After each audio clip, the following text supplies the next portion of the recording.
ओम नमः शिवाय। जय श्री कृष्ण। श्रीमद् भागवत महापुराण तृतीय स्कंध 17वां अध्याय। दिति के गर्भ से हिरण्याक्ष एवं हिरण्यकशिपु का जन्म होना और हिरण्याक्ष का बल घमंड।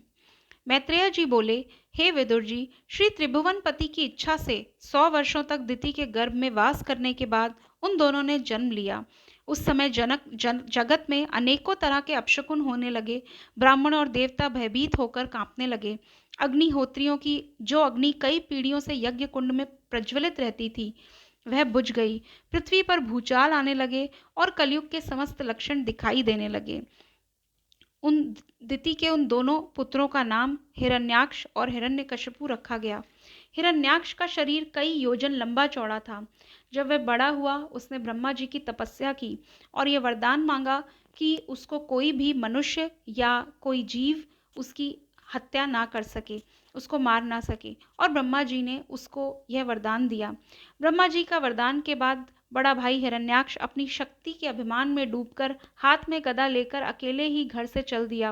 वह अपने बल के सामने किसी दूसरे के बल को तुच्छ मानता था और जब भी वो घूमता, वह देखता था कि तीनों लोक 14 भुवनों में ऐसा कोई योद्धा नहीं है जो उसका सामना कर सके। और वह किसी ऐसे योद्धा की तलाश करने के लिए दशों दिशाओं में घूमने लगा। फिर एक बार वो घूमते घूमते क्रीड़ा करने के लिए समुद्र में घुस गया और बहुत समय तक वहाँ पर भी घूमता रहा। जब उसको कोई अपने से लड़ने लायक नहीं मिला, तो वो अपनी लोहमयी गदा को आजमाता रहता था, उसको समुद्र की तरंगों पर मारता रहता था।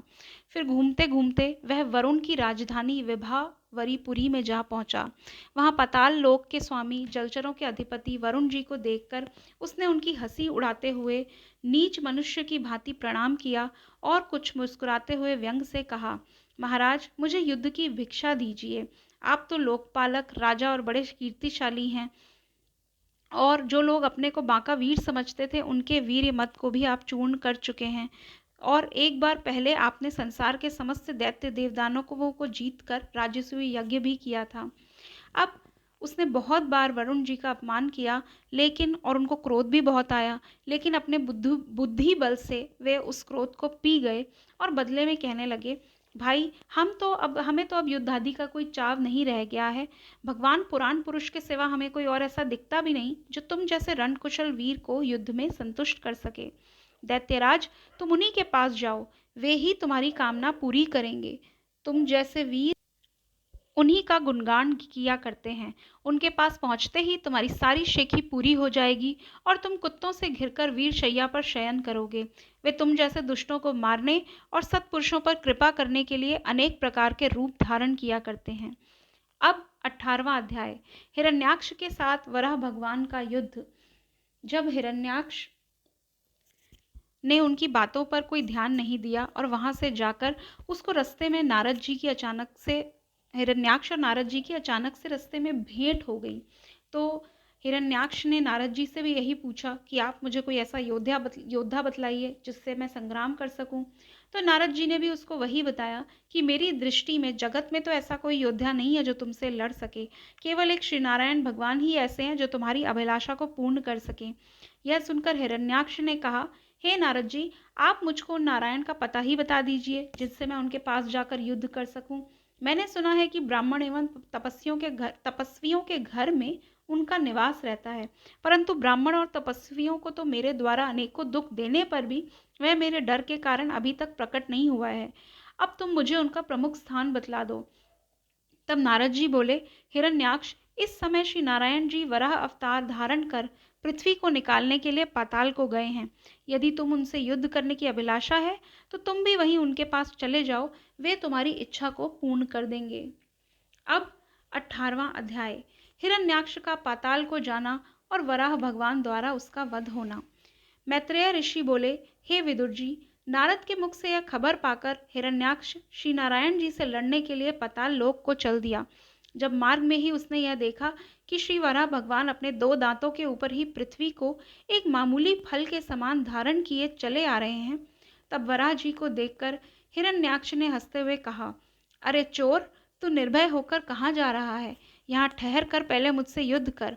अब तक मैंने वराह स्वरूप पृथ्वी पर ही देखा था, परंतु आज मुझे आश्चर्य है कि मैंने उसे जल में भी देख रहा हूँ। क्या तू मेरा डर नहीं करता, जो मेरे पितामह की छाती यानी इस पृथ्वी को जिसे हमने पाताल में रखा था, इस तरह चुरा कर लिए जाता है। अब मेरे हाथों से तेरी जान किसी तरह बच नहीं सकती। अब मैंने जान लिया है कि नारायण तेरा ही नाम है। तूने अनेकों बार अवतार धारण कर मेरे दैत्य बंधुओं का संहार किया है, अतः आज मैं तेरे प्राण लेकर उन सबका बदला चुकाऊंगा। इसके बाद मैं साधु महात्माओं और ऋषि मुनियों को भी मार डालूंगा, जिनके द्वारा किए गए यज्ञ, हवन, जप, तप आदि से तुझको शक्ति प्रदान होती है। हिरण्याक्ष के इस प्रकार दुर्वचनों को सुनकर श्री नारायण जी कुछ देर तक इसलिए नहीं बोले कि दुर्वचन बोलने से आयु, तेज तथा बल कम हो जाता है।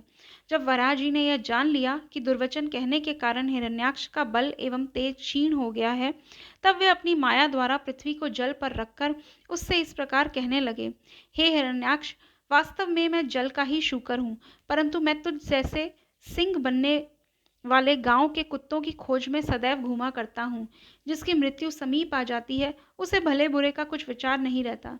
यदि यह पृथ्वी तेरे पूर्वजों की छाती है और तू अपने को महापराक्रमी योद्धा समझता है, तो देख मैं इस पृथ्वी को लिए हुए तेरे सामने खड़ा हूँ।